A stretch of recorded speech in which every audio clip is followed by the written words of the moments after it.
I have a bone to pick with you. You see, I'm a professional caricature artist and I draw people live. At least they're alive when I draw them, I promise.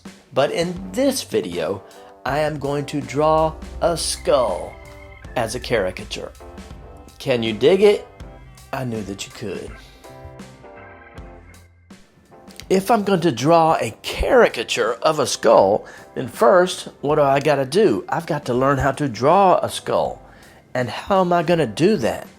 Am I going to learn how to draw a grid box full of grid lines and figure out exactly what fraction of that box where the features line up? And when I change the perspective of the skull, am I going to break out my calculator to figure out exactly where those lines are placed to get the great perspective? I ain't gonna do all that. I'm just going to buy a model of a skull, turn a light on it, and start drawing. And then when I turn the perspective, I'm automatically, naturally learning the perfect perspective, because always when I'm drawing, I am drawing a three-dimensional object using two-dimensional lines. And I just naturally learned that the easy way by looking at a model. Now, I never actually studied the skull before, but I knew I was going to make this video. So I got on Amazon.com, found a skull model, found a smaller one so I can get a better price, and I bought this skull model. It was a little less than $10. And I suggest you do the same. Anytime you want to get better at drawing something, if you get the real three-dimensional thing and put it right in front of your eyes and draw it from different angles, you're automatically going to get a lot better 100 times faster than redrawing photos or illustrations. Now you might be thinking, what does drawing a skull have anything at all to do with drawing caricatures that are exaggerated? Well, that's what I'm going to show you, and I wish I had known this many years ago when I first got started. Okay, here's a drawing that I did when I first got started drawing people at live events around 10 or 11 years ago. In my opinion, I am making the single biggest mistake that beginning caricature artists are making on this drawing. Take a look at the drawing I did of this guy. It's so bad. I'm actually thankful that I forgot to sign this drawing. But the people at the party had fun. But here it is.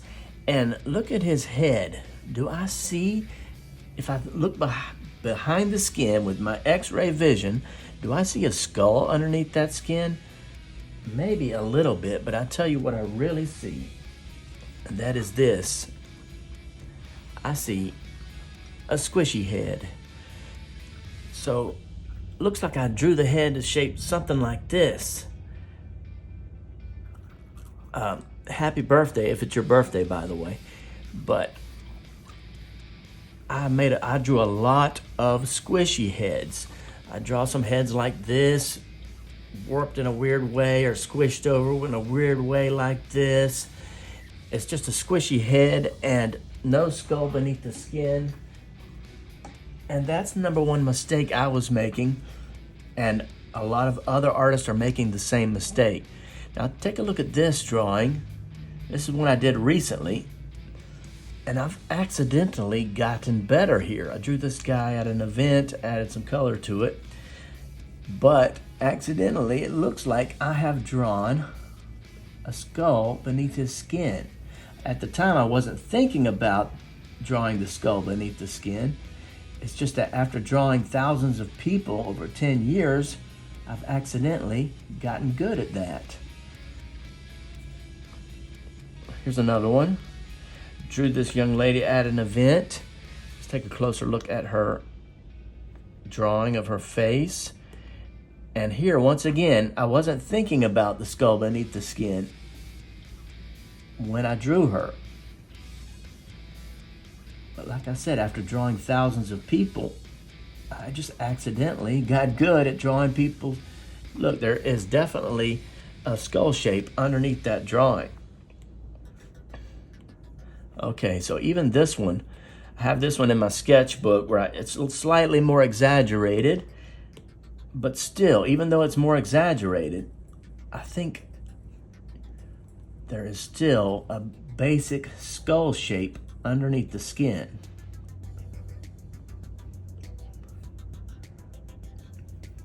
And that kind of grounds the whole thing.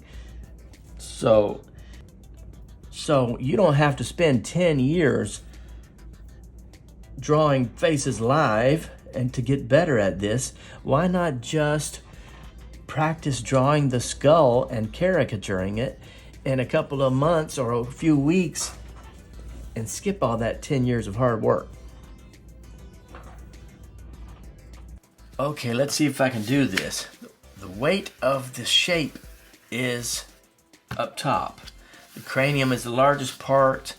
The jaw is the smallest part, so I can exaggerate that. And then after that, the features.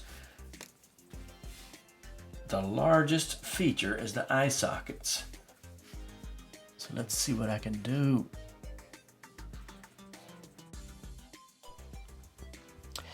Now, as you watch me draw this, you might be wondering, why does a skull always seem so calm? And it's because they don't let nothing get under their skin. And if you don't like these jokes, then you need somebody to tickle your funny bone. I did some practice drawings before this, but this final drawing I'm doing without a sketch, without even a skeleton of a sketch. And so I have no idea what it's going to turn out like. It might turn out great, or it might be an epic fail. I can feel the suspense in my bones. Sorry about the jokes, folks. And while I'm inking this in, I just wanted to tell you about something that I did recently. I made a post on the YouTube community posts, and I asked the question, what is your single greatest challenge when drawing someone? And a lot of people responded back that their single greatest challenge was actually making it look like the person and look professional, which means getting a great likeness. And so what I did was I created a lesson video including a drawing exercise that will help anybody, I think, get a great likeness much faster. And so I named it the Likeness Acceleration Exercise. So if you're interested in that, please check out the link in the description of this video. That'll take you to my Patreon account. And sign up if you're interested in seeing stuff like that. I'm just getting started with this Patreon account. So I've uploaded a lesson video, but I'm thinking about also uploading like practice session videos, and it's all going to be like uncut and very little to no editing. It's going to be sort of like the raw behind the scenes stuff, different from what's here on YouTube. I'm going to try to upload content to Patreon that is for everyone, and then also for the free members who sign up without paying. And then of course the video lessons, the full lessons, will be for the paid members of Patreon. And on this drawing, I tried to emphasize his eye sockets as huge, but also I noticed from the photo that the eye sockets are tilted down on the outside just a slight bit, and they're tilted up on the inside toward the center of the face. And so I wanted to kind of emphasize that. And then I used the bumps in the bone around his brow. I kind of used that, exaggerated it to give it a little bit of cartoon emotion, if that makes any sense. I'm using the ridge of his brow bone instead of eyebrows to give him sort of a facial expression. At this point, I'm just adding a lot of hatching and cross-hatching lines to make it look like old dry bones, and just sort of add some style and coolness to it and some texture to it. One of my favorite comic book artists is Todd McFarlane. He used to draw Spider-Man, and then he went on to do Spawn, but he used to use a lot of these cross-hatching and hatching lines and just fill his work with this cartoony detail. And I thought it was awesome, so that's probably where I got the idea for all these little extra lines.